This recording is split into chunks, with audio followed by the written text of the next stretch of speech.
সূরা ফাতিহা বুকে হাত দিয়ে পড়লে 7 দিনে কি ফলাফল পাবেন জানলে আপনি অবাক হয়ে যাবেন। সূরাতুল ফাতিহা পারে না এমন কোন মুসলমান নাই। আমরা প্রত্যেক নামাজের ভিতরে সূরা ফাতিহা পড়ি কি পড়ি না? এই সূরা ফাতিহার ভিতরে কিন্তু অনেক ফজিলত রয়েছে এবং সূরা ফাতিহা ছাড়া নামাজও হয় না। আপনি ফরজ নামাজ বলেন, সুন্নত বলেন, নফল বলেন, ওয়াজিব বলেন, সব নামাজেই কিন্তু সূরা ফাতিহা আছে না নাই? সূরা ফাতিহা ছাড়া নামাজ পরিপূর্ণ হয় না। এই সূরা ফাতিহাকে আরেকটি নাম আছে, এই সূরা ফাতিহাকে বলা হয় উম্মুল কোরআন, অর্থাৎ কোরআনের মা।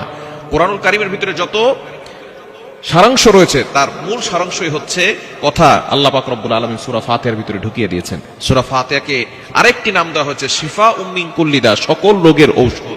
আপনি এই সূরা ফাতিহার ভিতরে অনেক ফজিলত আছে। এই সূরা ফাতিহা প্রথম সূরা এবং আল্লাহ পাক রব্বুল আলামিন প্রথমেই বলে দিয়েছেন আলহামদুলিল্লাহি রাব্বিল আলামিন, all praise is due to Allah, সমস্ত প্রশংসা ওই আল্লাহর জন্য। আর রহমানির রহিম, he is the most merciful, তিনি হচ্ছেন দয়াময়, তিনি হচ্ছেন দয়ালু। এরপর আল্লাহ বলছেন মালিক ইয়াউমিদ্দিন, হি ইজ দা আল্লাহ পাক রব্বুল আলামিন, তিনি বিচার দিবসের মালিক। এই বিচার দিবস একদিন হবে, একদিন কায়েম হবে। দুনিয়াতে আপনি যাই করেন না কেন একদিন কিন্তু হাসর হবে। ওই দিন কিন্তু আল্লাহ পাক রব্বুল আলামিন সকলকে পাকড়াও করবেন।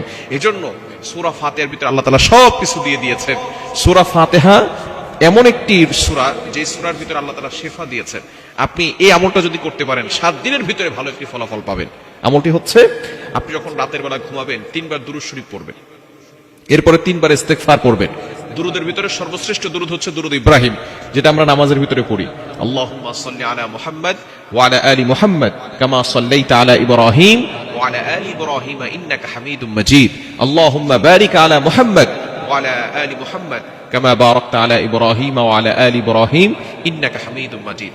এই দুরুদ ইব্রাহিম হচ্ছে যেটা নামাজের ভিতরে পড়ে সর্বশ্রেষ্ঠ দুরুদ। এটা 3 বার পড়বেন, এরপরে 3 বার ইস্তেগফার পড়বেন। আস্তাগফিরুল্লাহ রাব্বি মিন কুল্লি যামবি ওয়া আতুবু ইলাইহি লা হাওলা ওয়ালা কুওয়াতা ইল্লা বিল্লাহিল আলিয়্যিল আযীম পড়ে এরপরে বুকে হাত দিয়ে আউযুবিল্লাহ বিসমিল্লাহ সহকারে আপনি সূরা ফাতিহা একবার পড়বেন, পরে শেষে আবার 3 বার দুরূদ শরীফ পড়বেন। এরপর আপনি আল্লাহর কাছে দোয়া করবেন। এভাবে যদি টানা 7 দিন আমল করতে পারেন আল্লাহ পাক রব্বুল আলামিন আপনার মনের সকল আশাগুলো পূরণ করবেন। আপনি এভাবে আমল করে আল্লাহর কাছে দোয়া করবেন। এরপরে আপনি যত রোগ আছে সমস্ত রোগ থেকে আল্লাহ পাক রব্বুল আলামিন আপনাকে শিফা দান করবেন। অর্থাৎ এই আমলের মাধ্যমে 1 নাম্বার আল্লাহ তাআলা আপনার সকল মনের আশাগুলো পূরণ করবেন, সকল চাহিদাগুলো আল্লাহ তাআলা পূরণ করে দিবেন। এবং দ্বিতীয় নাম্বার হচ্ছে আল্লাহ পাক রব্বুল আলামিন আপনাকে যত ধরনের রোগ আছে সকল রোগ থেকে আল্লাহ আপনাকে হেফাজত করবেন। কারণ সূরা ফাতিহার ভিতরে শিফা আছে না নাই? আপনি একিনের সাথে আমল করেন, বিশ্বাস করে, বিশ্বাস অন্তরে রেখে আল্লাহর প্রতি বিশ্বাস রেখে আমল করেন, অবশ্যই ভালো ফলাফল পাবেন। এজন্য সূরা ফাতিহার ভিতরে আল্লাহ পাক রব্বুল আলামিন, এটা কেমন যেন একটা দোয়া, আমরা শেষে আমিন গায়রিল মাগদুবি আলাইহিম ওয়ালাদ-দাল্লিন আমিন বলি কি বলি না?